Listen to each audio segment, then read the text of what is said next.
Okay, we're going to talk about using wire strippers and matching the hole up with the wire size. These are the Southwire wire strippers. It's nice. They're made in the country I'm born in. So if you look at them, you will see the wire sizes there. So we'll take the number 14 hole and strip the wire. There's no damage to the wire, but we'll use a smaller hole and I'll show you what happens.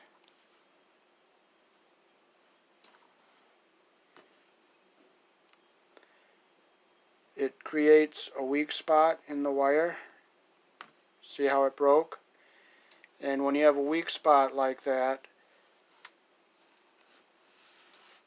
when the current is being drawn, you have that weak spot there and the wire can break and burn out there, similar to like how a fuse would blow.